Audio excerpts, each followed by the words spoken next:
dar um bom dia a todos e a todas, e dizer que é com grande satisfação que damos início ao 4º Fórum das Academias de Ciência de Pernambuco, versão 2021, saudando a todos os acadêmicos e acadêmicas participantes, conferencistas, coordenadores, diretores empresariais, estudantes e o público em geral.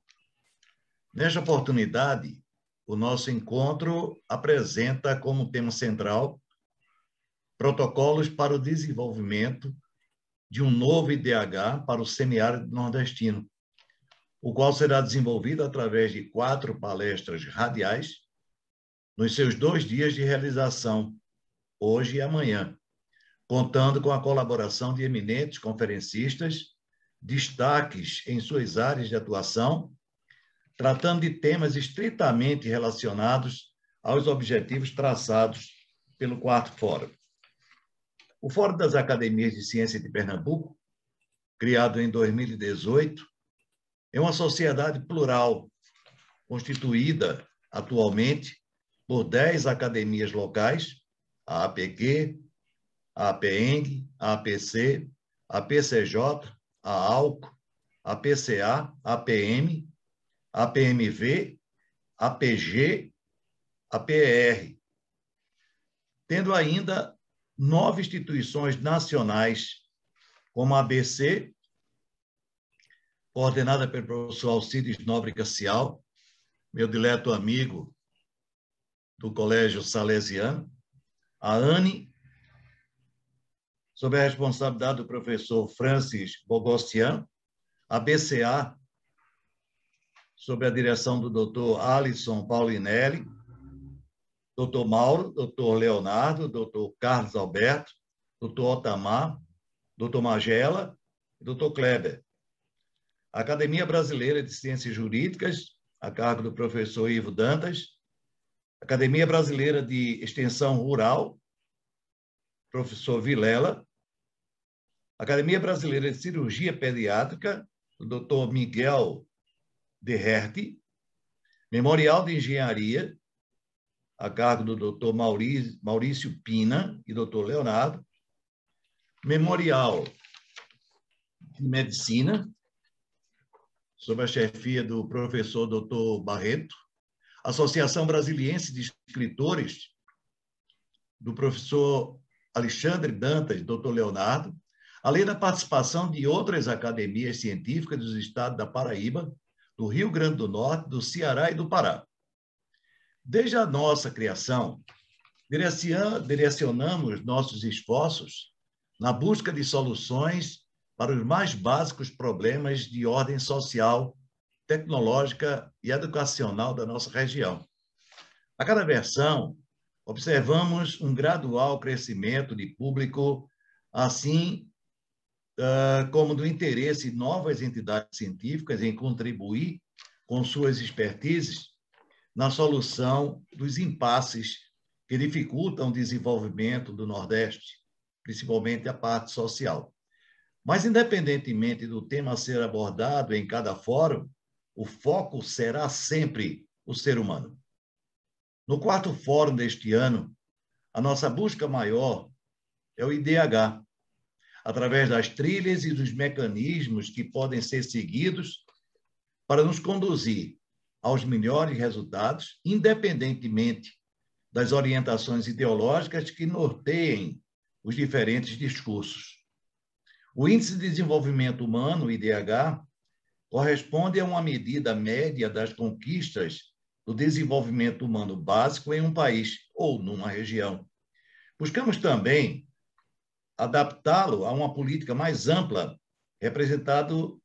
representada pelo Índice de Desenvolvimento Humano Ajustado à Desigualdade, IDH-AD, confrontando as oportunidades oferecidas a outras regiões do nosso país. Desejamos todo sucesso aos nossos palestrantes e debatedores e, para finalizarmos, queremos declarar aos participantes desse encontro os seguintes destaques. Primeiro, os interessados, sejam estudantes ou profissionais, poderão solicitar via Zap ou e-mail ou ainda através do chat do atual encontro, ou a coordenação do quarto fórum, o envio de certificado de participação. Segundo, estamos na quarta vez consecutiva convidando aos profissionais de outras áreas científicas, a exemplo da física, da matemática, da biologia, da geografia, da farmácia, da astronomia, entre tantas outras entidades, que se unam e organizem suas próprias academias como um tributo à memória dos grandes nomes que os antecederam na divulgação de suas competências em prol da sociedade e ao crescimento futuro do Fórum das Academias de Ciências de Pernambuco. Eu quero passar rapidamente a leitura de um mini currículo dos dois participantes que iniciarão essa nossa jornada, respectivamente, o professor Dr. Geraldo Magela Bezerra Lopes e o professor Dr. Jorge Roberto Tavares de Lima. Com relação ao Dr. Geraldo, o seu mini currículo, né? Podemos dizer que ele é graduado em agronomia pela Universidade Federal Rural de Pernambuco, em 1980, é PhD em Agricultural System na University of Reading, na Inglaterra, pesquisador do Instituto Agronômico de Pernambuco, o IPA, tem experiência na área agronômica com ênfase em planejamento e desenvolvimento de sistemas agropecuários, atuando nos temas prospecção tecnológica e de cadeias produtivas, gestão de pesquisa e desenvolvimento. É membro das academias pernambucanas e brasileiras de ciências agronômicas. Por seu lado, o doutor Jorge Roberto tem graduação em engenharia agronômica pela Universidade Federal Rural de Pernambuco, em 1971. Tem doutorado em agroecologia pela Universidade de Córdoba, na Espanha, em recursos naturais e gestão sustentáveis, em 2012. Atualmente, o professor é professor na área de educação agrícola e extensão rural do Departamento de Educação e do Núcleo de Agroecologia e Campesionato da UFRPE. Tem experiência nos seguintes campos: agroecologia, educação, extensão rural e associativismo. Membro das academias pernambucanas e brasileiras de ciências agronômicas. É com grande prazer, com grande orgulho, que eu passo a palavra a esse nosso amigo e também componente do grupo gestor do Fórum das Academias de Ciência de Pernambuco, o doutor Geraldo Magela, para nos presentear com a sua palestra. Professor, fique à vontade. Em primeiro lugar, bom dia, Abílio. Muito obrigado pelas palavras. E bom dia, obrigado pelo convite, obrigado, Leonardo, por permitir que a gente possa dividir com vocês aqui algumas palavras e algumas informações sobre essa questão da nossa agricultura e sobre o tema central, que é a questão do IDH no semiárido.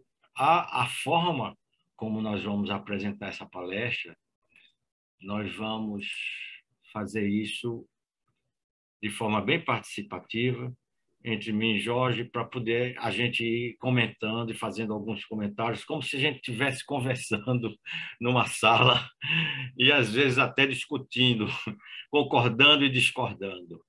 Bom, nós não vamos demorar muito, eu acho que em 40, 50 minutos no máximo a gente conclui a nossa fala. Eu acho que por isso, viu, Abílio, eu acho que vai dar tempo de a gente cumprir o nosso horário. Eu vou aqui abrir a nossa tela com a apresentação.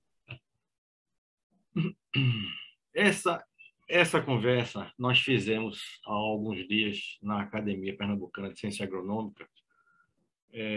E aqui, como é um fórum de academias, é um público mais abrangente, a gente inseriu alguns novos slides, tirou alguns muito específicos e tentou deixar a informação de forma mais geral, para que a gente pudesse, inclusive, criar um ambiente de discussão. Então, o que nós vamos falar é sobre uma forma ou formas de agricultura sustentável, né? Mas pensando nessa questão das mudanças climáticas. E na nossa reflexão inicial, nós colocamos essas questões, que são questões que a gente gostaria de discorrer ao longo da palestra, certo?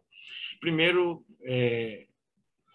não sei, o público talvez mais específico ligado à questão das ciências agrárias, mas a gente vê que tem pessoas de outras áreas aqui também. Então, seria importante que a gente passasse essa mensagem sobre a complexidade que é um sistema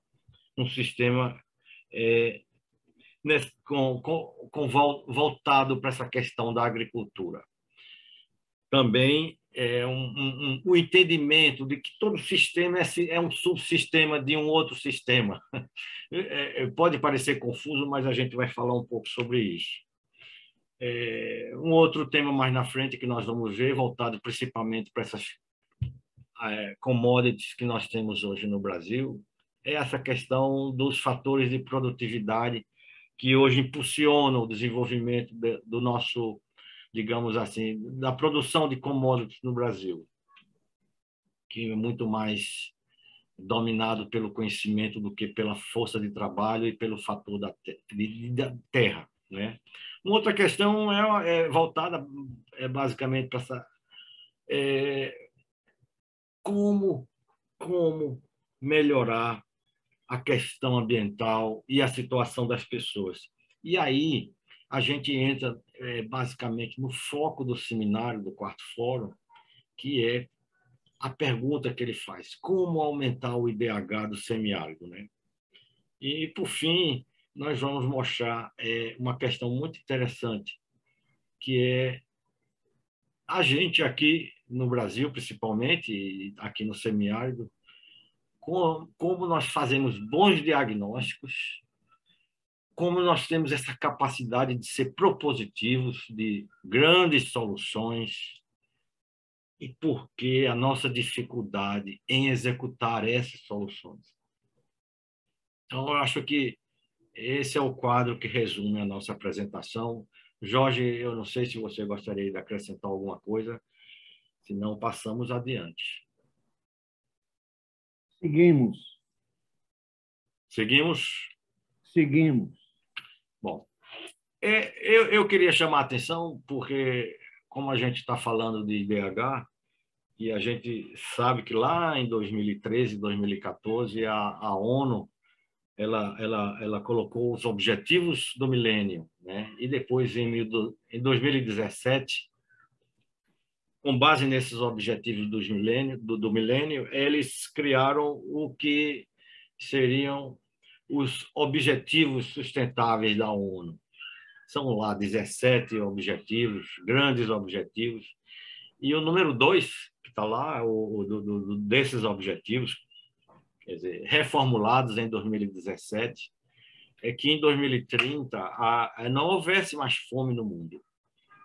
Veja só, em 2030 os países desenvolvam programas e políticas, né, que possam resolver essa questão da nutrição, promover a agricultura sustentável de forma a eliminar a fome no mundo. Nós estamos em 2021, certo? Isso foi proposto em 2017, já com base em outra proposta feita em 2013, 2014, não sei, não lembro agora. E veja só que nós tínhamos 700 milhões de pessoas passando fome no mundo, em 2020 já são 800 milhões de pessoas. Quer dizer, eu não sei como é que nós vamos chegar em 2030 com essa situação resolvida, mas está lá como sendo um dos objetivos e que a sociedade, de uma maneira geral, deveria cumprir, junto aos seus governos, aos seus aos seus cidadãos.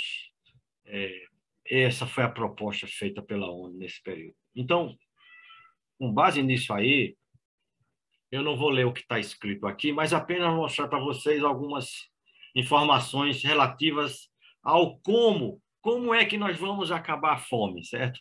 Então, garantir acesso a todas as pessoas em situações vulneráveis a alimentos seguros, nutritivos, suficientes durante todo o ano.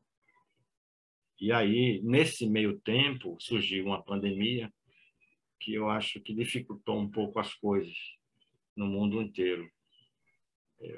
Acabar com todas as formas de nutrição, dobrar a produtividade agrícola. Isso, de que forma tem que ser feito?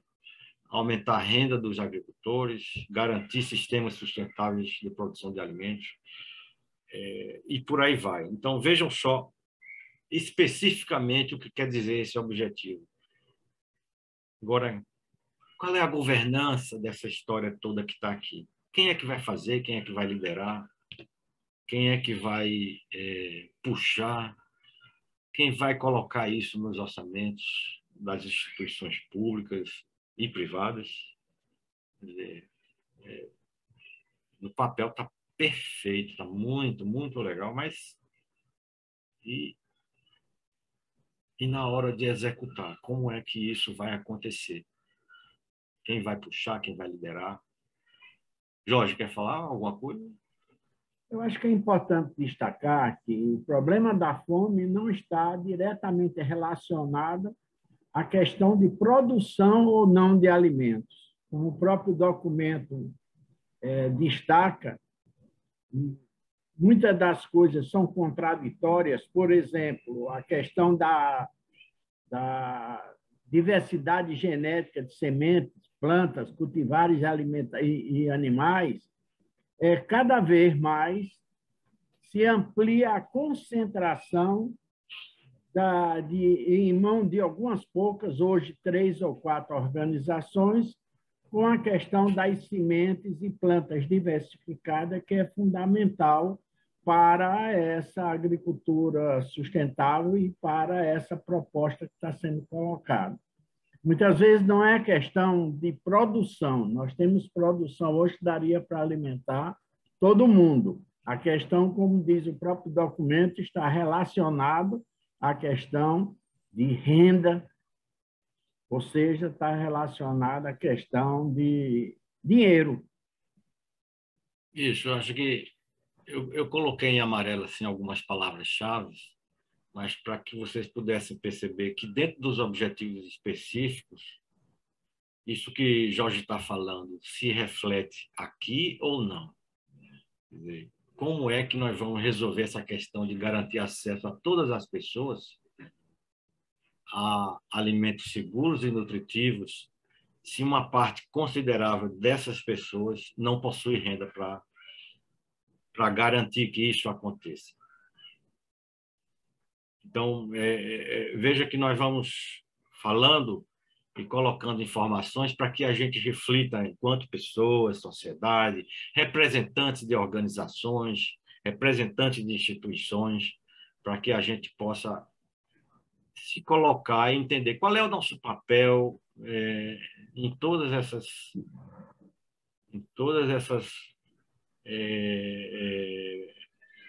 todas essas assertivas que são colocadas. Onde eu me coloco, de que forma eu posso contribuir? Então, vamos em frente. E aí, a gente vai falar um pouco agora sobre essa questão do agronegócio, da agricultura no Brasil. E a gente foi buscar lá no IBGE, são dados de 2020, e esses dados alteraram-se ligeiramente ainda a uma possibilidade de que eles estejam mais ou menos a mesma coisa em 2021, mas o PIB do Brasil, em torno de 7,4 trilhões de reais, a gente entende que o PIB é aquela questão, não é o valor, não é o potencial que nós temos, é o que a gente comercializou no ano de 2020. E a nossa agropecuária, que inclui todas as atividades de produção que foram comercializadas, e representou apenas 6,8% do nosso PIB. Se a gente for... Esses dados são dados do IBGE, e a gente, no IBGE, você pode pegar, por exemplo, a área plantada, a área colhida. Essa área colhida subtende-se que foi o que foi vendido. É claro que existe desperdício, existem perdas, mas o valor do que foi comercializado, tanto na parte animal como na parte vegetal e outras formas, incluindo inclusive extrativismo, representa só 6,8%. A parte industrial, lá com 20%, mas o grande, digamos assim, negócio brasileiro se concentra no setor de serviços. Se a gente for, por exemplo, observar dentro desse PIB o que representou a agricultura nesse último ano, em torno de 2 trilhões. Mas observe que esses 2 trilhões é um número dado por outra fonte, que não é o IBGE, que olhou somente a parte de comercialização. A CNA, que é a Confederação Nacional da Agricultura do Brasil, quando ele olha para o valor da agropecuária no país, ele inclui também os segmentos que estão na área de serviço e que são específicos da agropecuária. Por isso, ele diz também lá nas suas informações que a agricultura e a pecuária no Brasil como um todo representam 20% a 25% do PIB. Essa é a informação que está aqui. E só se a gente for dentro do PIB dos 2 trilhões, 68% representa a parte vegetal. A título de comparação, por exemplo, o PIB de Pernambuco, agora em 2018, é o dado oficial do FIDEM, CONDEP-FIDEM, é de 186 bilhões. Mas já existe uma estimativa de PIB em 2020 para 200 e alguma coisa, 205 bilhões. E na agropecuária do estado de Pernambuco, seguindo mais ou menos o que está lá a agricultura no Brasil, representa em 2018, são informações de 2018, 4,2%. A gente sabe hoje que houve um crescimento da agropecuária ao longo desses últimos praticamente 2 anos, chegando em torno de 6%. Mas é uma relação bastante semelhante com o que acontece no país, né? E o estado de Pernambuco, principalmente, a gente sabe que a grande, digamos concentração de recursos comercializados ao longo do ano vem do setor de serviço, como a gente pode ver. A indústria tem um número semelhante, né? Mas consegue o setor de serviços, em comparação com o país, ser ainda um pouco maior. Magela, quando nós falamos do PIB, se fala de produção e da circulação dessa produção. Isso. Deve ser considerado aí que no semiárido há muita informalidade do próprio processo, seja de produção e seja de circulação. Nessa perspectiva, é muito mais difícil estabelecer o PIB da agropecuária, por exemplo, do que a indústria, que a indústria geralmente está em centros urbanos e há mecanismos mais fáceis ou mais sofisticados, eu diria, de apuração, seja da produção, seja da circulação. Então, quando se fala em agropecuária, está se falando daquilo que foi estimado para produzir, aquilo que foi coletado e que circulou, principalmente dentro da perspectiva monetária dessa produção. Então, muitas vezes, aquilo que é vendido, por exemplo, na folha, no interior, a uma mercearia, a um comerciante, muitas vezes isso não está, embora seja menos, ou não seja, mas não deixa de ser um elemento que distorce um pouco isso. Embora a estatística trabalhe na perspectiva de minimizar esses riscos, não deixa de, nessa área agropecuária, em função da multiplicidade de elementos, não deixa de ter uma certa dificuldade de apuração desse PIB. Eu lembrei agora de Múcio Vanderlei, quando ele dizia: a melhor informação é aquela disponível. Pois é, essa é a nossa informação. Exatamente. A gente precisa, talvez, melhorar o nosso sistema de coleta de informação. Mas vamos em frente. Bom, e mergulhando um pouco agora sobre essa questão do sistema agricultura, esse quadro aqui não é nosso, né? Isso nós pegamos de um trabalho publicado na internet, que diz que, basicamente, nosso sistema agricultura está dividido em três grandes itens. E a forma como eu mostrei aqui, inclusive, denota essa questão do espaço ocupado por esses sistemas. Em maior quantidade, nós temos aí os sistemas convencionais, intensivos ou extensivos. Esse nome intensivo ou extensivo tem a ver, acho que, tem a ver com a questão do acesso a tecnologias. Nós temos os sistemas integrados, onde você tem a agropecuária e a agricultura juntas, a produção florestal juntas, e nós temos os sistemas orgânicos. Jorge chama a atenção aqui que onde ficariam aqui nesses três o sistema extrativista, né, Jorge? Diga. Não, siga. E que, bom, a gente pode, convencional ou não, que ele estaria dentro do sistema convencional, talvez extensivo, mas olhando assim a um primeiro quadro, uma primeira vez, a gente não enxerga aqui onde estariam os sistemas extrativistas. São sistemas econômicos e altamente importantes também para o desenvolvimento do país. É o caso da seringueira, em alguns locais. É o caso que há uma indústria, por exemplo, de cosmético, utiliza muitos produtos, mas de forma extrativista. Nós temos aí outros produtos, grande acesso ao mercado e que são colocados também e obtidos de forma extrativista. Mas... Ou mesmo, Magela, nós temos uma quantidade expressiva de produção que são utilizados para o autoconsumo.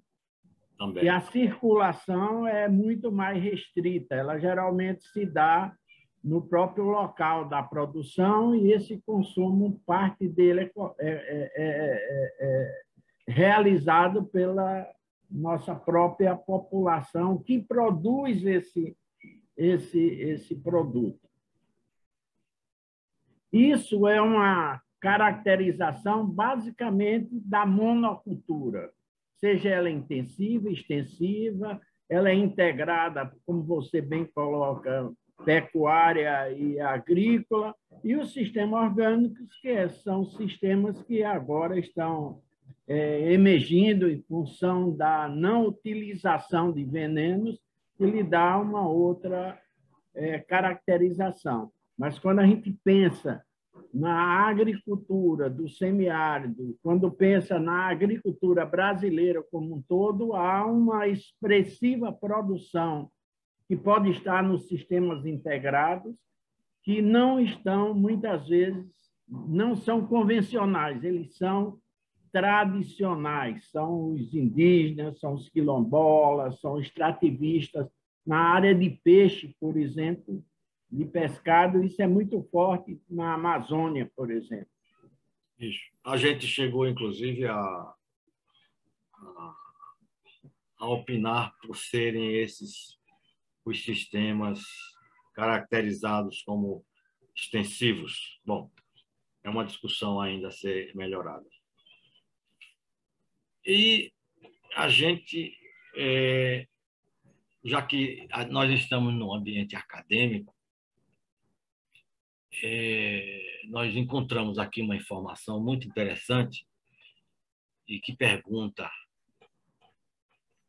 como é que as pessoas visualizam esses sistemas de produção, esses sistemas de agricultura.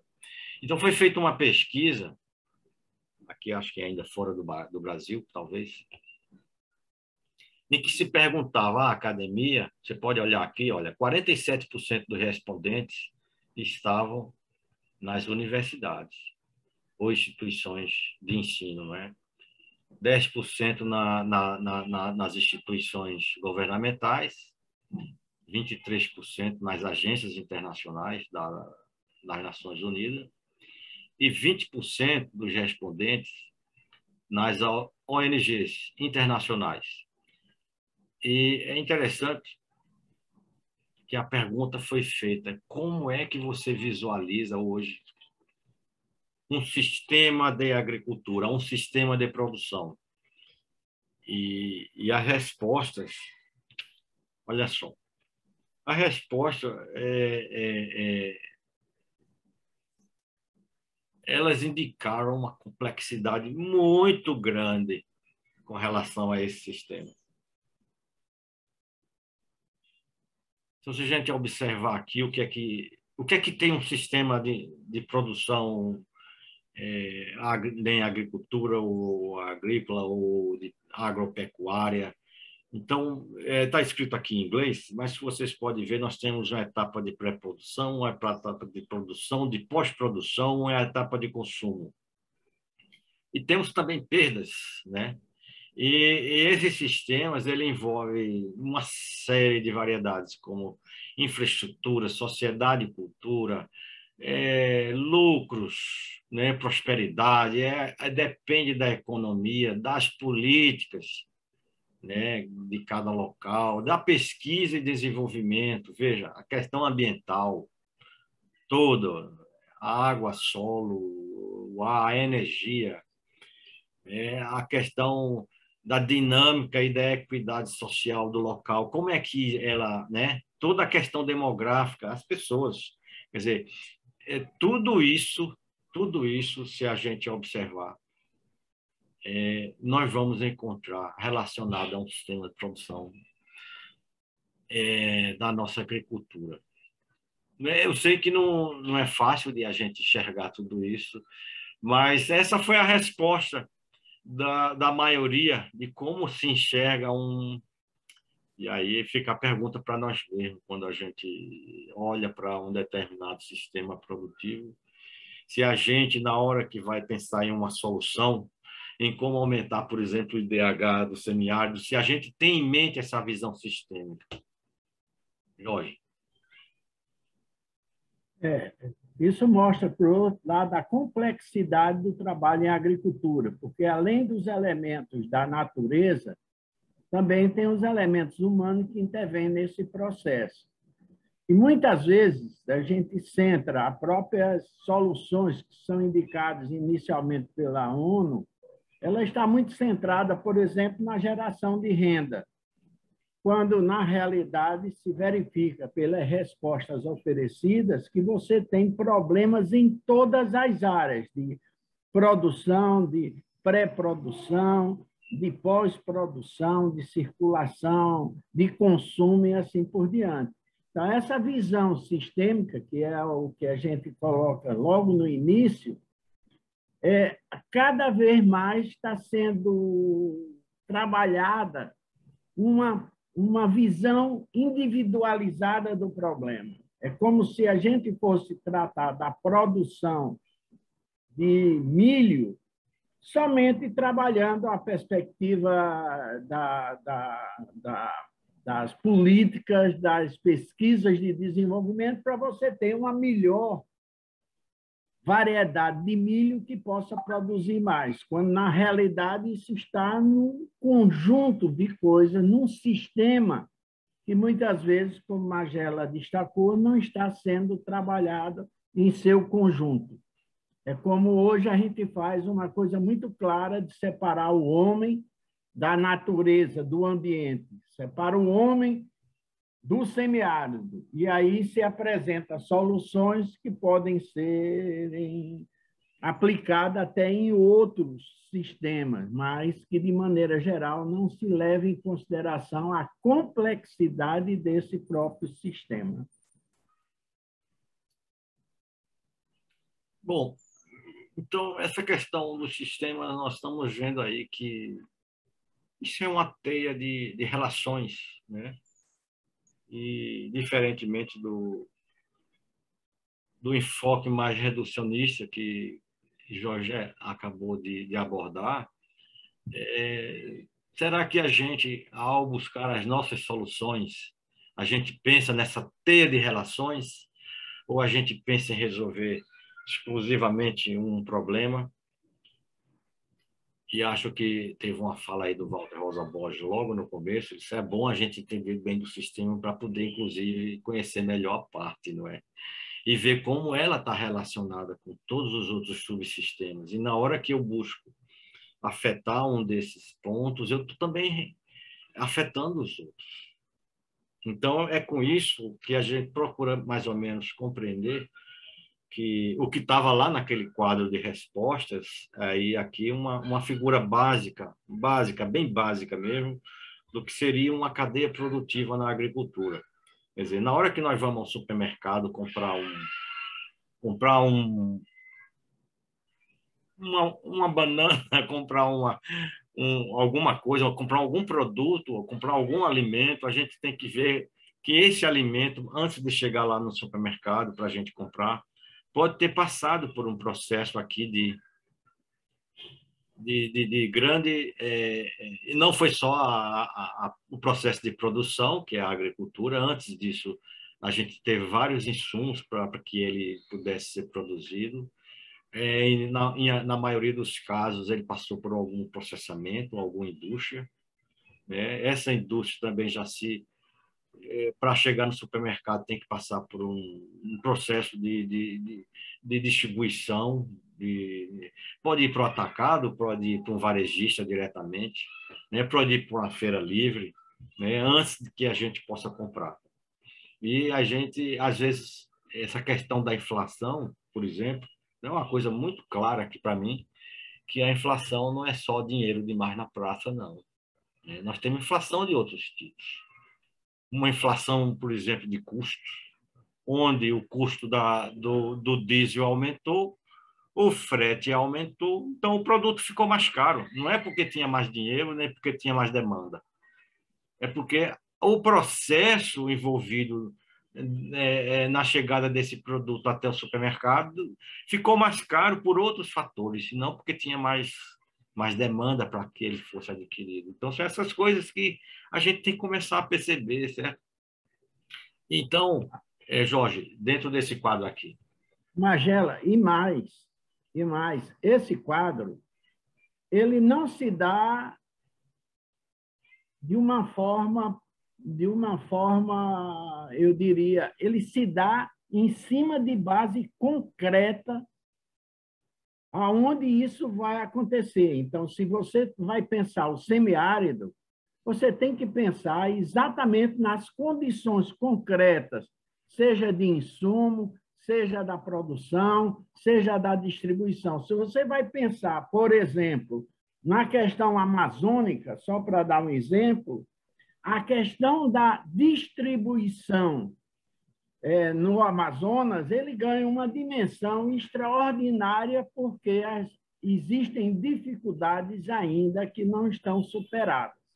Então, isso se dá em cima de uma questão concreta, objetiva, aonde a cultura é um elemento fundamental na tomada de decisão sobre qualquer um desses processos. Jorge, acrescentando aí o que você está dizendo, existem vários estudos que tentam compreender qual segmento domina a cadeia produtiva de determinado produto. Isso. Por exemplo, se você observar o fluxo da cadeia, na prática, ele vem do consumidor Ele vem ao contrário. Ao produzir alguma coisa, deveria observar esse fluxo ao contrário. O que é que tem acontecido na maioria das vezes? Na maioria das vezes, a gente planta, a gente produz e depois não sabe a quem vender. Aí, muita gente coloca dizendo assim, que a comercialização é o grande problema, é o grande gargalo do agricultor. Quando, na verdade, se a gente tivesse a compreensão desse fluxo, a gente primeiro iria identificar o mercado para depois produzir.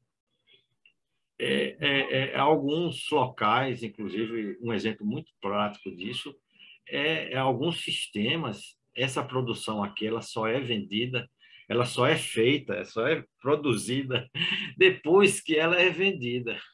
Isso. Porque o mercado, ele é quem determina. Então, o que acontece com muitos agricultores? Eles ficam na mão desse processo de intermediação que aqui está. E aí ele recebe a menor parte de todos os segmentos. Isso. É como se ele fosse o segmento mais frágil. Por quê? Porque ele não se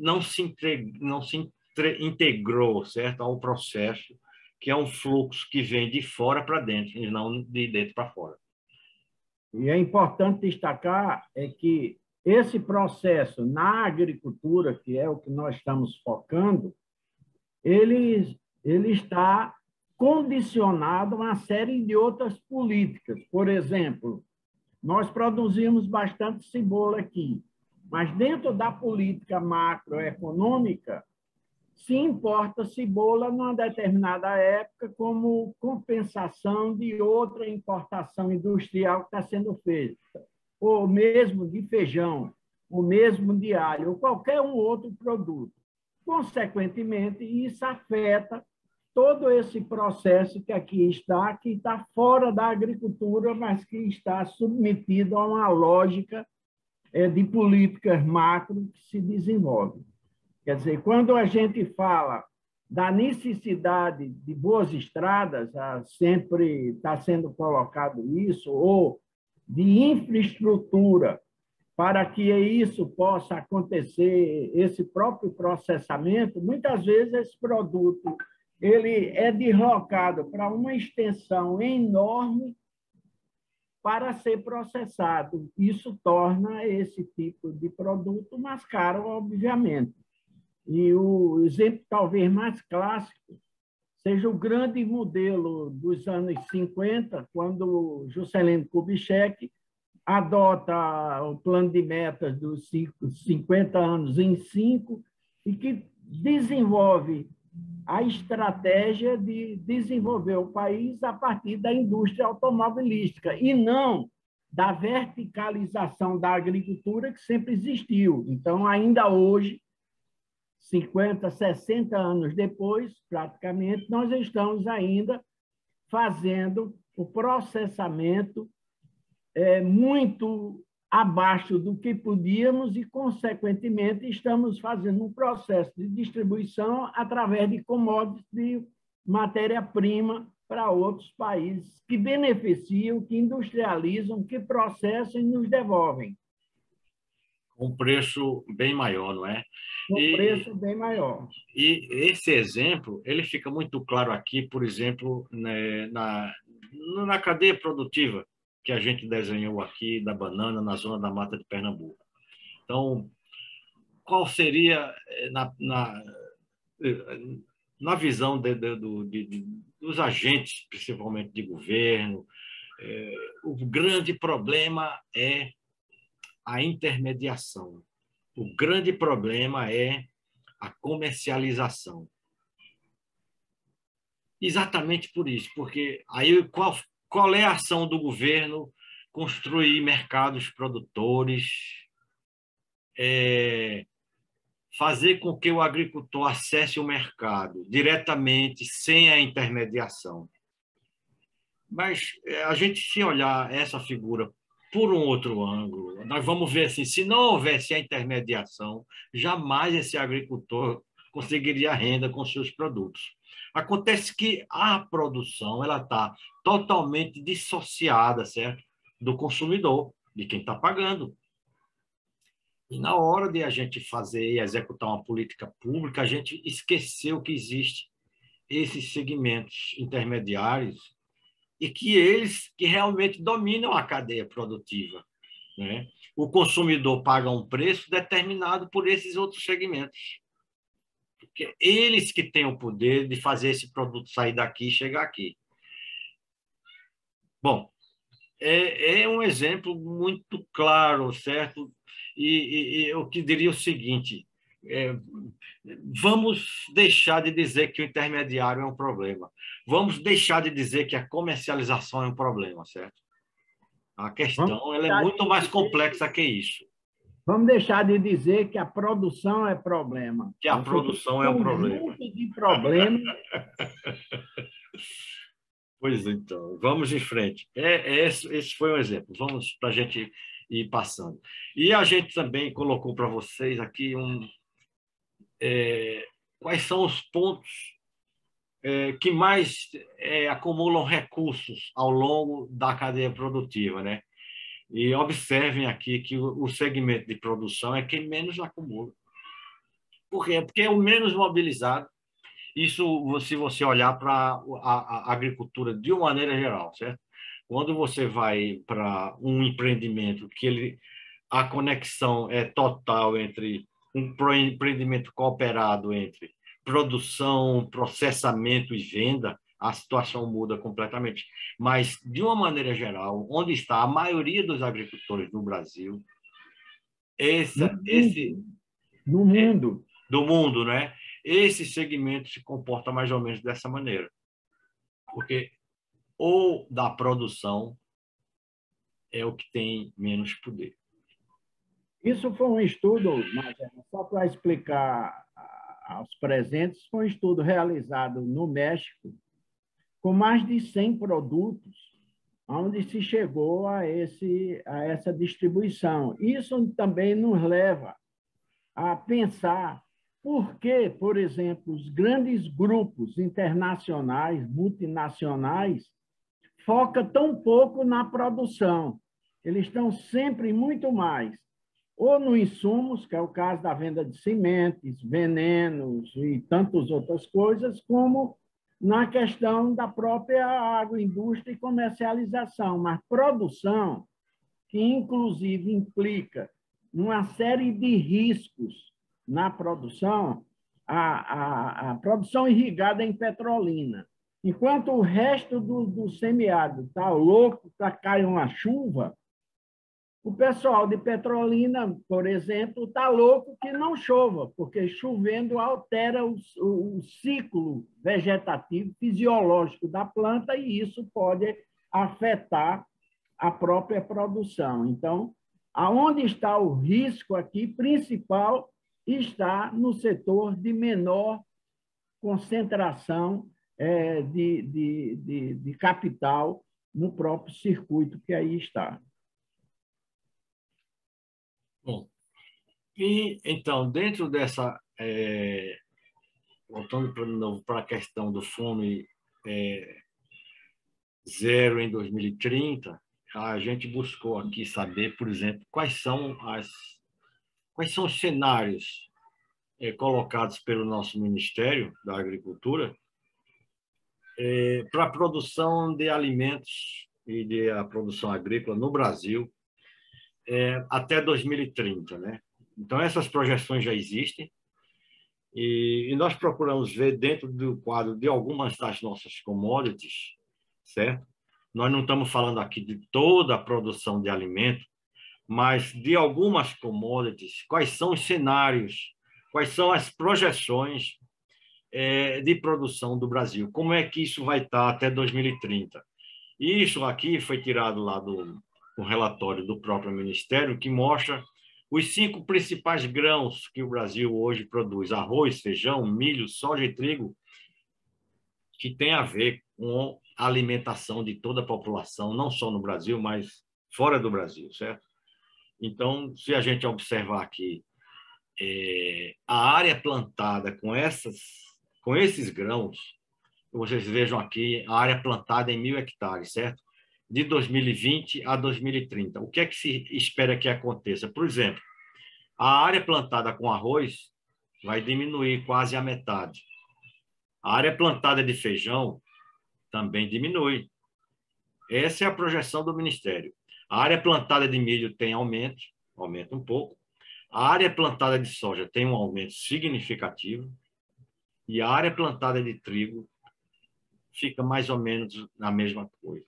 Ou seja, no total, em função principalmente do aumento de área de soja, o Brasil vai aumentar a sua área plantada até 2030, pensando no que ele pode produzir a mais do que produz hoje. Magela, e pensando no nosso prato principal, né, feijão com arroz, se verifica que é exatamente onde há uma maior redução de área, né? Porque, inclusive, o próprio trigo aumenta um pouco, mas pensando no milho e feijão, desculpe, no arroz e no feijão, é onde vai haver a maior redução, o que significa dizer que em 2030 esse feijão e esse arroz vai ser menos ofertado a partir da produção local. E a soja, por exemplo, quase que aumenta 20% do total que estão definidos hoje em 2020, 2021. Ou um pouco mais caro, né, Jorge? Isso implica em ter menos produtos, provavelmente o preço aumenta, provavelmente há uma dificuldade de acesso a esses produtos e, consequentemente, concluindo sem bola de cristal, que isso significa o aumento da fome e não a redução. Bom, e aí nós procuramos saber também, dentro desse relatório, o que é que vai ser feito para que aumente, inclusive, a produtividade desses produtos, né? Então, nós procuramos ver lá o que eles chamam de fator, os fatores que vão determinar a produtividade do produto. Quais são a produtividade dos fatores, levando em consideração a questão de insumo, a questão de mão de obra, a questão do capital que vai ser investido, a questão da tecnologia, né? E a gente vai ver o seguinte, que aqui, olha só, a taxa de crescimento desses produtos de 2018 até 2030 vai ser numa média de 2,93%, um pouco menor do que foi de 75 a 2017. Né? Olha aqui, o produto, a taxa de crescimento dele ao longo desses anos, em relação, a gente viu o quadro de área, a gente viu que os insumos, há um leve aumento com relação aos insumos, né? Mas a gente procurou saber quais são esses fatores que estão aqui que vão levar a esse aumento de produção. E nós vimos, pelas projeções que o pessoal do Ministério está colocando, que a tecnologia será o drive da produção, dominando em muito terra e trabalho. É preciso destacar, como você salientou no início, que isso se dá a partir do estudo e da análise das commodities brasileiras, ou seja, daqueles produtos que nós exportamos, que basicamente está centrado na soja. Isso. Mas analisando, bom, então o que eu chamo a atenção aqui é que esses fatores, né, que eu chamo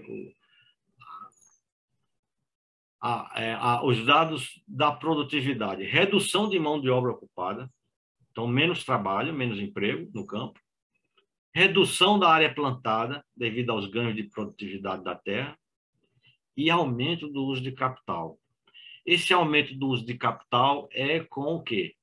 Com o aumento do uso de tecnologias, sejam tecnologias de inteligência artificial, tecnologia de de TI, é o que eles chamam de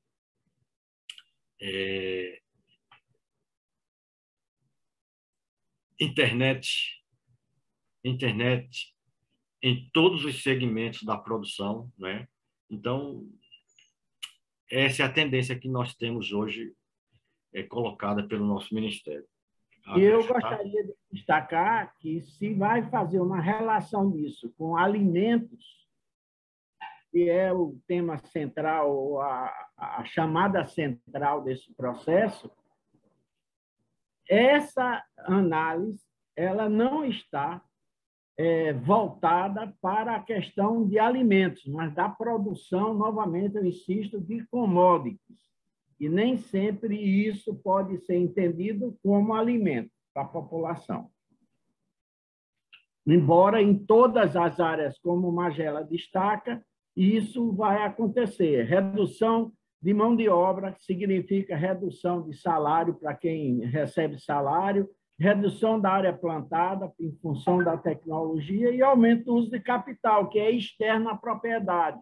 Consequentemente, aumenta o custo de produção e transfere da agricultura para outras áreas a questão do capital. Bom,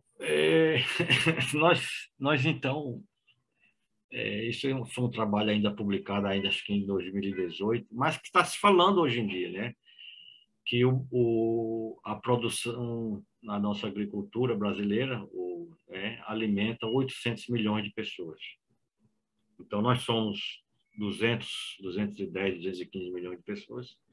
Então, o que a gente produz alimentaria, digamos, 3 Brasis, 4 Brasis, quase praticamente. Mas nós temos aí, vamos passar à frente aqui, guarde bem esse número, porque vocês veem na mídia, né? Quando assim, o agro é tech, o agro é pop, né? Está lá todo o tempo dizendo isso, e que o agro é isso e aquilo, mas guardem esse número, porque dentro desse, como nós vimos lá nas cadeias produtivas ainda, voltando para elas, onde está o desperdício de alimentos no Brasil? Magela, antes de passar para o desperdício, é muito importante refletir essa afirmação que está sendo feita comumente. O agro brasileiro alimenta 800 milhões de pessoas. A exportação de commodities brasileira é para alimentar pessoas ou é matéria-prima para alimentar animais que, por sua vez, são processados e que aí podem alimentar pessoas? Boa reflexão. A gente sabe, né, que a maioria desses grãos é para alimentar sistemas agropecuários e transformar em produtos de alto valor agregado que depois a gente compra também. E temos empresas brasileiras também fazendo isso, competindo com empresas estrangeiras.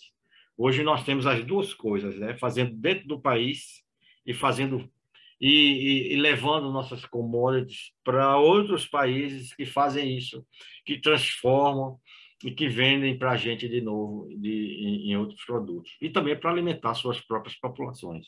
E quando a gente pensa nisso daí, pensa, por exemplo, em Pernambuco, no Nordeste, nós não podemos esquecer que, a partir de 1538, quando é implantada a cana-de-açúcar, esse modelo da cana-de-açúcar ele chega a um produto final que é um produto para consumo direto da população, que é o açúcar, ou para a população que usa o carro, que é o álcool, ou outra coisa desse tipo. É diferente, por exemplo, da soja, onde a gente só exporta o grão, como está acontecendo com a laranja, que hoje a gente já está produzindo, beneficiando a laranja para estar não só exportando a matéria-prima laranja, mas também está já exportando o suco e outras coisas desse tipo. Perfeito. Bom, então, retomando aqui, essa questão do desperdício, né? Então, se vocês olharem onde está o desperdício de alimentos no Brasil, porque é muito grande. Os estudos que são feitos mostram um desperdício, em alguns casos, quase da metade de toda a produção. Mas observem aqui qual é o segmento da cadeia onde o desperdício é maior. Olha só, no transporte. E voltando àquela questão da inflação, né? O pessoal, o economista coloca isso como sendo a inflação estrutural, né?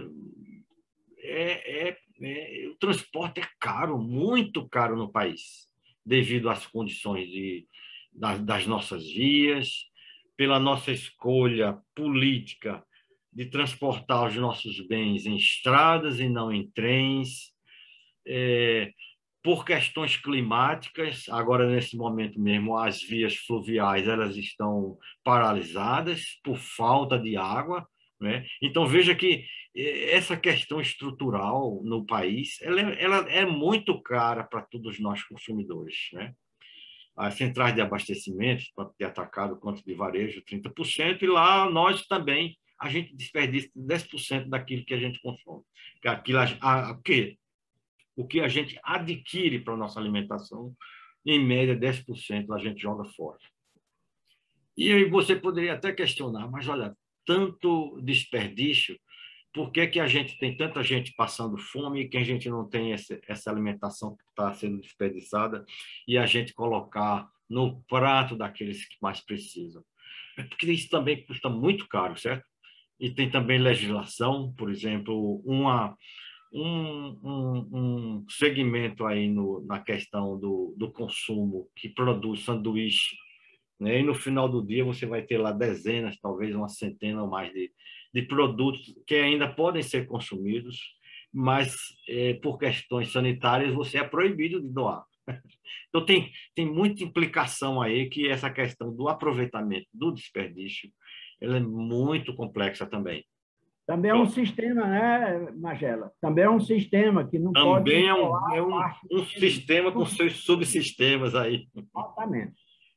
E custa caro, certo? Você também, olha, está aqui, olha, a parte mais cara de aproveitamento do desperdício é transportar, é armazenar, transportar e distribuir, né?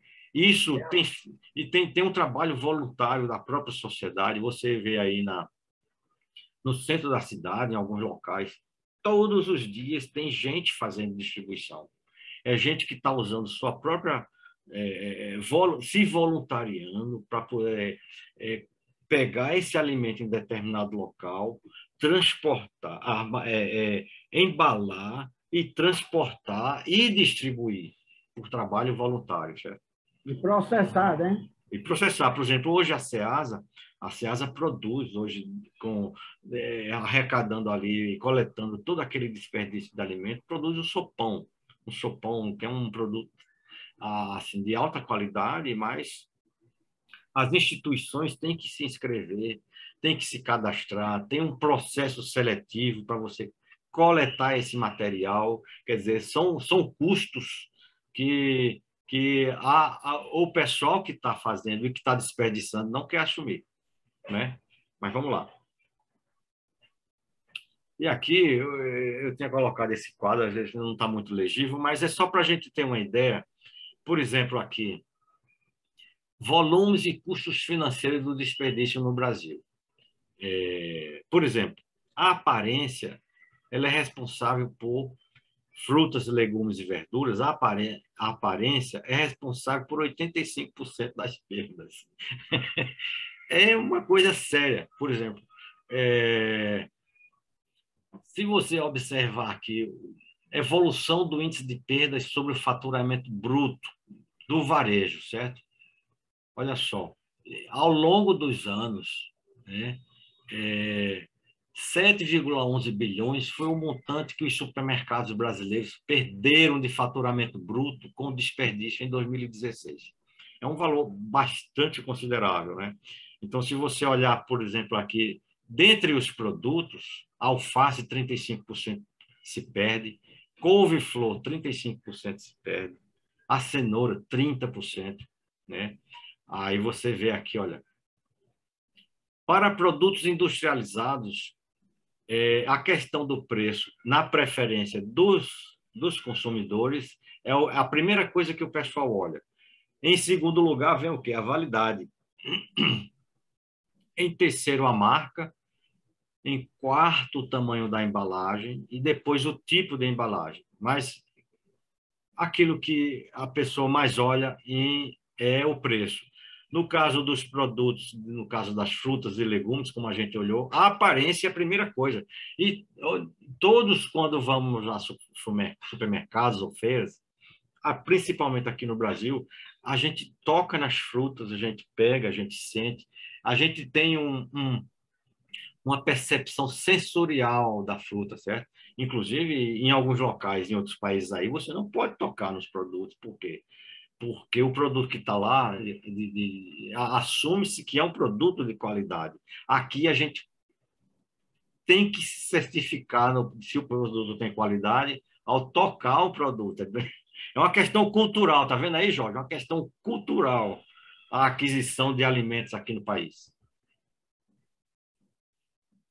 Passamos? Passamos. E aí, esse quadro aqui é para a gente refletir como é que nós vamos chegar em 2030 se a gente, em 2018, isso aqui eu estou falando de dados, são números para o nosso planeta, certo? Para o mundo. Em 2018, havia mais de 800 milhões de pessoas em insegurança alimentar. Só na Ásia, são mais de 500 milhões de pessoas. Na África, 256. Na América Latina, um pouco menor. Em insegurança, né?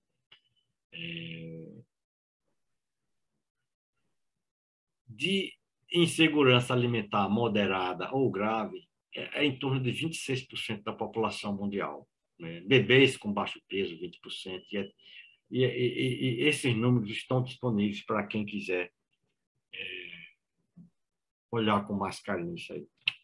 É importante destacar, Magela, só desculpe, é importante destacar que bebês com baixo peso ao nascer, 20 milhões, mas você tem crianças menores de 5 anos com sobrepeso, nós temos 40 milhões. Você chamou atenção para uma coisa muito importante aí, Jorge, que é a questão do custo da caloria. Isso. Se você tem trabalhos publicados que mostram o seguinte, que 120 calorias, o custo de 120 calorias de um alimento saudável, ou dito saudável, ele equivale ao mesmo custo de 1.200 calorias de uma fritura. Então, a pessoa que está em segurança alimentar dificilmente vai comprar 120 calorias de um produto saudável. Ele prefere comprar 1.200 calorias de um produto gorduroso, de um produto não muito saudável, porque isso vai causar, no final das contas, a obesidade. Exatamente. Desculpe, podemos seguir. Eu só queria chamar a atenção da questão do sobrepeso, que é um problema seríssimo, além dos outros. E é um problema de insegurança alimentar também. Isso. E olhando aqui para nós, né, para o nosso país, a gente vê hoje que nós temos uma população de em torno de 212 milhões de habitantes. Praticamente metade dessa população vive ou convive com algum grau de insegurança alimentar. E desses 116, 43 milhões não têm alimentos em quantidade suficiente. 19 milhões de brasileiros enfrentam a fome. E com a questão da pandemia, isso se agravou bastante, não é? Por causa da renda que diminuiu. Continuando ainda com essas informações, menos da metade dos domicílios brasileiros, ou seja, um pouco menos, 44%, 45%, né, tinham seus moradores em segurança alimentar. Dos demais, os 55% que se encontram em segurança alimentar, 9% convivia com a fome. Quer dizer, essas informações aqui, Abílio, o Jorge, elas são para o nosso país, para se ver. E uma coisa semelhante a isso você pode encontrar no nosso semiárido. Isso. E aí, uma coisa que chama a atenção é que, sendo pior essas condições no domicílio de área rural, 12%. Ou seja, esse domicílio de área rural, que deveria estar produzindo alimento e deveria estar consumindo também esse alimento, a partir do momento que você está produzindo a commodities, ele amplia a gravidade desse problema. É impressionante esse número, porque você está no local que aparentemente não deveria passar fome, né? Onde, em tese, está se produzindo. Exato. Bom, e agora, com esse quadro de diagnóstico que a gente comentou, a gente chegou à segunda parte da nossa conversa aqui, que é como isso está acontecendo frente às mudanças climáticas que ocorrem hoje no nosso país. A gente sabe recentemente que houve uma conferência lá na Escócia, não é? E que o pessoal falou sobre essas questões. E aqui eu colocaria um quadro bastante significativo, mostrando falando sobre essa questão do aquecimento, né, global. A gente sabe que a maioria do carbono que existe hoje na atmosfera, ele vinha em equilíbrio, né, por causas naturais, e a partir da Revolução Industrial e a partir do momento que o homem passou a intervir com maior intensidade nos processos de transformação, esse carbono foi colocado numa quantidade absurda, e que hoje provoca esse desbalanço, né? Então, a gente sabe que, por estudos, hoje, que as diversas formas de reprodução e de colocar carbono na atmosfera, você olha, basta olhar aqui, por exemplo, essa questão do albedo, que é a quantidade de energia que sai e em relação à quantidade que é refletida para a atmosfera. Então, se você observar, por exemplo, o quadro está inteiro, Jorge? Está dando para ver ele inteiramente? Ou ele está encoberto por alguma coisa? A parte de baixo, mas dá para ver o quadro. Dá para ver? Tá. Tem um pequeno... Mas só para a gente ter uma ideia, por exemplo, a superfície que mais reflete a luz solar é a superfície clara, né? A superfície branca. Exatamente onde estão as geleiras, né? A superfície que está plantada, geralmente de 10 a 25%. As florestas, de 10 a 20%. E isso mostra como a gente tem alterado essas nossas superfícies, né? Com asfalto, criando ilhas, como o pessoal chama hoje, ilhas de calor, né? E aqui é um quadro onde a própria NASA coloca a partir de 800 mil anos, uma avaliação que eles fazem de um tempo bastante longo aqui, olha só, até mais ou menos os dias atuais, do que ocorreu com esse balanço de carbono na atmosfera. Você vê que há um certo equilíbrio ao longo da história da nossa, né? Há um certo equilíbrio até chegarmos ao século XVII, início do século XVIII, quando a gente consegue alterar drasticamente essa quantidade de carbono na atmosfera, provocando o que se chama atualmente de aquecimento, né, global. E com isso, né, nessa última reunião que houve agora, o relatório do IPCC, que é o painel que acompanha a evolução desses números, o pessoal colocou alguns cenários do que pode acontecer no futuro. Hoje, o pessoal só fala do futuro, só o futuro, certo? Então, pensando lá em 2030, com a quantidade de carbono que nós temos hoje na atmosfera, se as nações se organizarem para que essa quantidade de carbono não aumente, mas aquilo que é emitido seja consumido, ou seja, se a gente procurar esse balanço novamente, nós vamos ter um aquecimento em torno de 1,8 graus. Os cenários mostram isso, né? Em média, em 2030. Nós vamos depois falar um pouco sobre as implicações disso. Se não houver esse tipo de cometimento entre as estruturas políticas e organizacionais do mundo hoje, esse cenário seria em torno de 2,4 graus. E mais, aí não é só a questão de políticas e etc. Também é uma questão individual do consumidor. Do consumidor. Temos então a responsabilidade para o nosso próprio consumo que está acontecendo também. Isso. E se nada for feito, né, assim, se continuar como está hoje, com um faz, outro não faz, tal, nós poderemos, em alguns cenários, chegar a 2,7 graus. Segundo o IPCC, o cenário mais pessimista, nós podemos chegar ali, ó, em torno de 4 graus, e no cenário mais otimista, em torno de 1,4 graus. Isso aqui são instituições que produzem seus cenários de alteração na temperatura da Terra em função dos gases de efeito estufa que estão lá. E o pessoal falou muito também sobre a questão não só do CO2, mas também do metano, que o metano produzido, por exemplo, o Brasil talvez um dos maiores emissores de metano no mundo hoje, por causa da sua população de bovinos, tanto de gado de leite quanto de gado de corte. Né?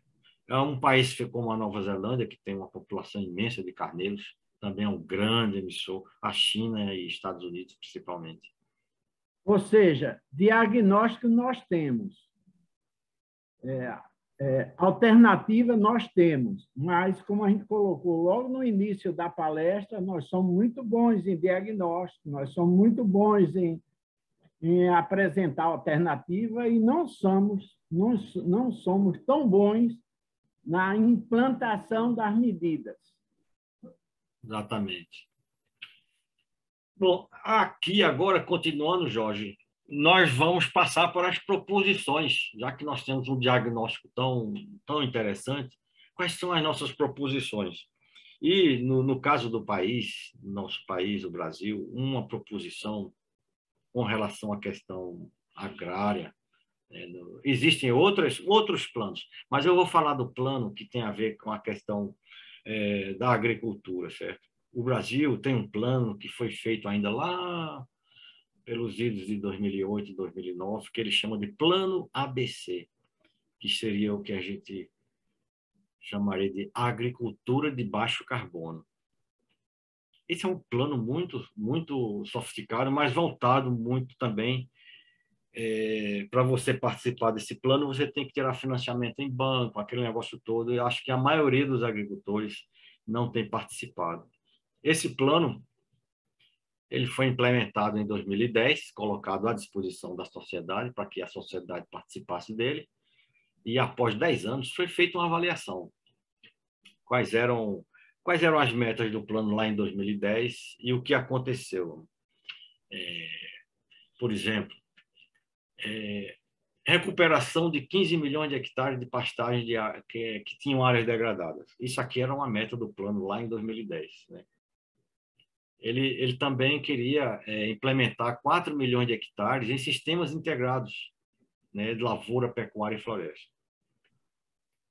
Ele previa também a adoção do plantio direto em 8 milhões de hectares. O plantio direto é o plantio onde você não faz o revolvimento do solo. Ao revolver o solo, você está liberando carbono para a atmosfera. Um dos maiores emissores de carbono no Brasil hoje, um dos maiores é a questão do uso do solo, mudança e alteração no uso do solo, seja com desmatamento, seja com implantação de diversos tipos de agricultura, de pastagem, né? Implantação de florestas. Então, bom, é fixação biológica de nitrogênio, quer dizer, é diminuição dos químicos, dos adubos químicos, principalmente nitrogenados, que são muito poluentes. Promoção de reflorestamento, né? Ampliação e tratamento de resíduos. Então, havia no ano 0, 2010, um conjunto de metas que deveria ser feito pela sociedade. Quer dizer, o plano ABC tem o potencial de reduzir entre 133, ou inclusive a quantidade de carbono que deveria ser lançada na atmosfera, que poderia diminuir, né, com esse plano. Os resultados mapeados entre 2010 e 2018 permitiu o quê? Mostrar que houve uma redução entre 100 e 150 milhões de gramas de CO2 equivalente, contribuindo de maneira significativa com os compromissos nacionais de redução de emissão. Só que a gente vai observar como é que isso aconteceu. O plano ABC, que é um plano que tem o BNDES como grande financiador do plano, o empresário, o agricultor vai ao banco, ele só quer recuperar uma área, ele tira financiamento para isso, faz a recuperação da área, uma área degradada, por exemplo, e isso é contado para as metas do plano. Só que o plano só foi responsável por 35% a 40% desses números que estão aí. O restante de conseguir chegar a esse número foi por iniciativa das próprias pessoas. Entre eles, a ampliação do plantio direto, né? Implantação do plantio direto. Inclusive, se você observar, o estado de Pernambuco teve também o seu plano ABC.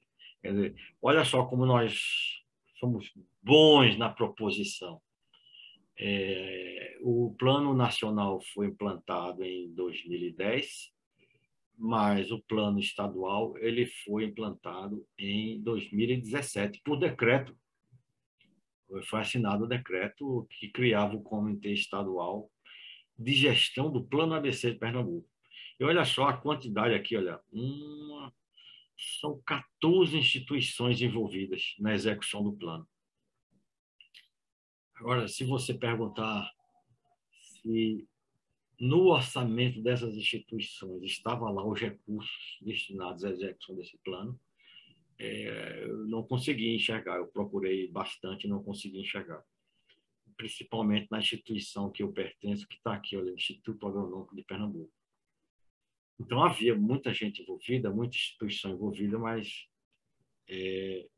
eu acho que faltou alguma coisa aí do ponto de vista de quem lideraria esse processo.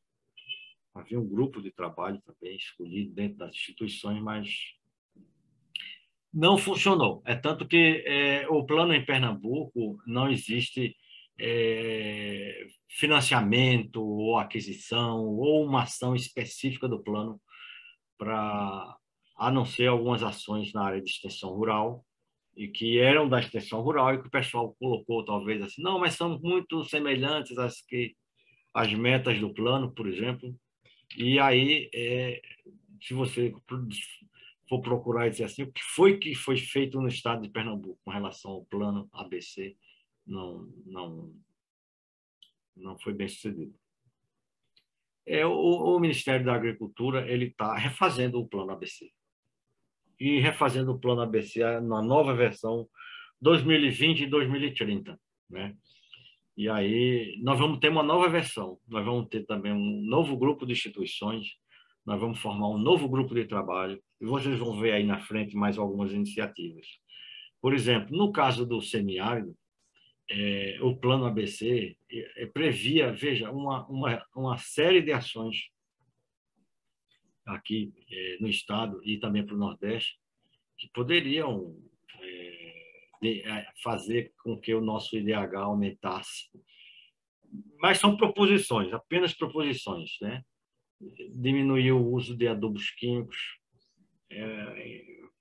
aumentar as áreas com plantios e sistemas integrados, rotação de culturas e pastagens, consórcio de plantas, essa questão da biomineralização do solo, biofertilizante, produção de adubos, investir nessa área de armazenamento de sementes,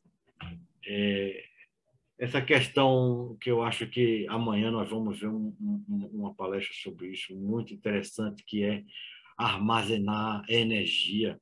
O nosso Padelho vai falar sobre isso um pouco e vai mostrar como é que se armazena, economizando energia.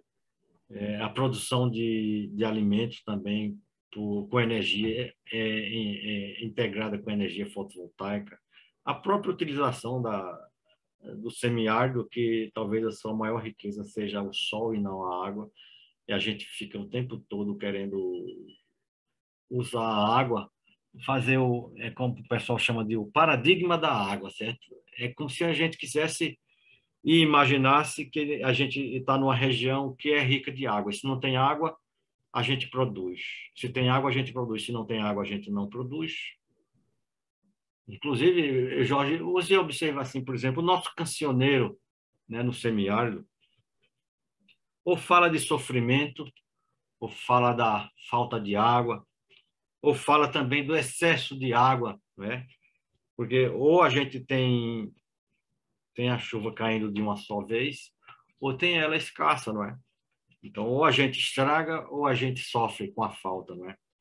Então, me parece que essa questão do paradigma da água, a gente, ao longo desses anos, na nossa civilização aqui no semiárido, a gente não compreendeu muito bem. Não compreendeu que vivia numa região que havia esse tipo de restrição e a gente vive nela como se não houvesse essa restrição. Embora haja diversos trabalhos muito interessantes e iniciativas, né? Por exemplo, a ASA, no momento em que se propõe a não combater a seca, mas conviver com a seca e estabelece toda uma série de gestão da água através de cisternas, etc., etc., etc., avança de uma forma muito clara nesse processo, sem estar, de certa maneira, dentro do plano. Exatamente. ABC. Bom, mas sigamos, Magé.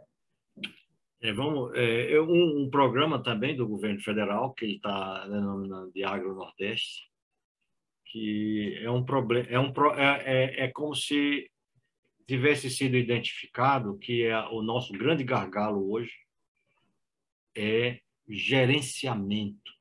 Isso. A gente hoje já falava há algum tempo da comercialização, depois antes era da intermediação e agora o nosso grande problema é de gerenciamento, certo? Então nós precisamos aprender a gerenciar o nosso empreendimento. E daí surgiu o nome da assistência técnica e gerencial, como sendo um programa que está sendo implementado em algumas áreas do semiárido e que a meta é incrementar a renda dos agricultores entre 20% e 50%. Este é um programa também do governo federal. Eu acho que um pouco de distorção ou complementação em relação ao ABC. E aí está sendo implementado nesses dois locais, Araripina, lá e no Mochotó, né? E voltando agora para a questão do IDH nos municípios do semiárido, né? Jorge, a gente tinha falado sobre essa questão de produção de energia e a gente foi observar em 2021 como é que está essa matriz no Brasil, certo? De produção de energia. Colocando isso como uma alternativa, já que a gente já tinha falado, de produção de energia no semiárido. E a gente observa, se a gente observa essa figura de 2021, que é da ANEEL e da Agência Brasileira de Produção de Energia Solar, a gente observa que 58% da nossa energia da matriz brasileira são do sistema de produção de energia hídrica, certo? Que das hidrelétricas, né? Hoje esse número eu não sei como é que ele está, porque tem muita usina de produção de energia com diesel, né? Das termoelétricas hoje. Bah, a eólica corresponde hoje a 10%, já é um número bastante significativo. Gás natural 8,6%, biomassa muito significativo também, 8,3%. As termoelétricas correspondem a 5%, né? E a energia fotovoltaica, né, essa daqui que seria, digamos, de grande potencial no semiárido, corresponde a apenas 2% da E que tem crescido, Magel? Que tem crescido, tanto a tem eólica crescido, exatamente. Com sérios problemas de externalidades, diga-se de passagem. Todas elas, a eólica também, o pessoal fala muitas questões, quer dizer, então não existe aqui bom moço, certo? Nós temos que... Isso aqui, Jorge, é uma questão sistêmica, certo? Que a gente tem que olhar de forma global mesmo. Então, se a gente olhar, por exemplo, para a questão solar, a gente vê o que é que o pessoal está pensando para o futuro. Hoje nós temos 10,8 gigawatts operacionais. Isso aqui, se você comparar com... Depois nós vamos falar sobre esse número, certo? O pessoal investiu, ou está pensando em investir um valor muito alto, em torno de 56 bilhões, certo? Uma quantidade de empregos em torno de 300 mil. Então, existe um cenário muito interessante para essa questão de energia solar. Hoje, o maior empreendimento privado de energia solar está lá no estado do Piauí, né? Na região semiárida. Talvez o maior empreendimento da América do Sul. E planejamento, existe planejamento, entendeu? Se você observar aqui a energia solar hoje, que representa 2% do que é produzido da nossa matriz, mas existe um cenário, por exemplo, no estado de Minas Gerais, chegar a produzir 11 mil megawatts. Se você chegar à usina de Itaipu, por exemplo, tem um potencial, né, para 14 mil megawatts. Quer dizer, se você observar aqui, o potencial que existe de produção de energia eólica é muito grande. Mas é uma coisa aí, né, que está... Olha só, a potência... O que existe já hoje outorgado é em torno de 32,4 gigawatts. Quer dizer, nós temos aí outorgado para a produção de energia solar 3 usinas de Itaipu. 3, né? O investimento e o custo da energia solar hoje é um dos mais baixos. É comparável ao da energia eólica, né? Bem mais baixo do que o das termoelétricas. Quer dizer, então existe um potencial muito grande no semiárido nosso, já que a gente tem tanto sol para a produção de energia. E nesses projetos de eólicos, por exemplo, o agricultor que autoriza a implantação de uma torre em sua propriedade, ele recebe em torno, varia aí de R$ 1.400 por mês a R$ 2.000 por mês.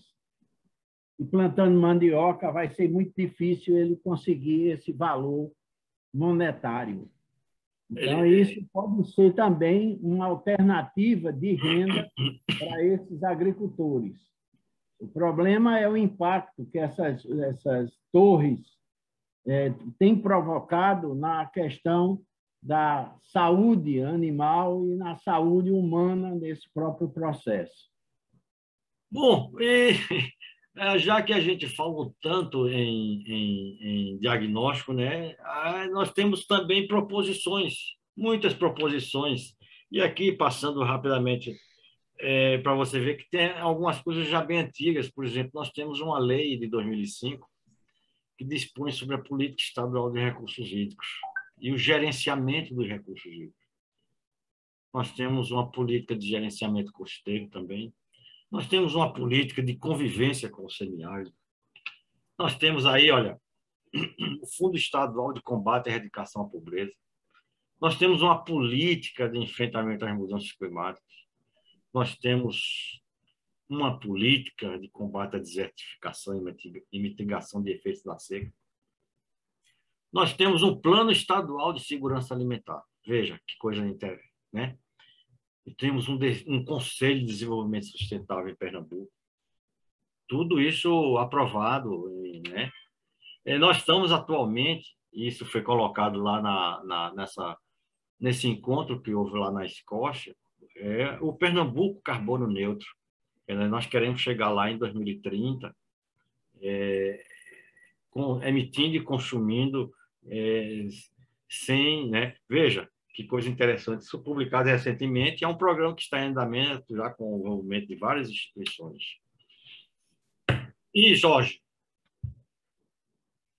já que a gente fez o diagnóstico, já que a gente propôs, e agora? O que é que a gente precisa fazer para poder aumentar o IDH lá no semiárido? Então, essa é uma pergunta que está sendo colocada para todos nós, né? A gente precisa refletir sobre isso, porque por que é que nós somos tão bons no diagnóstico, nós somos tão bons nas proposições, mas a gente não consegue ir adiante? O que é que falta aí? Falta liderança? Falta instrumento de gestão? O que é que está faltando para a gente dar o passo adiante? Falta mudar o foco para não só reproduzir o capital, mas reproduzir vidas. Isso. Então, essa é a pergunta que a gente gostaria de compartilhar e que a gente talvez, quem sabe, consiga sair daqui com alguma proposição, alguma nova proposição. Então, agradecemos a vocês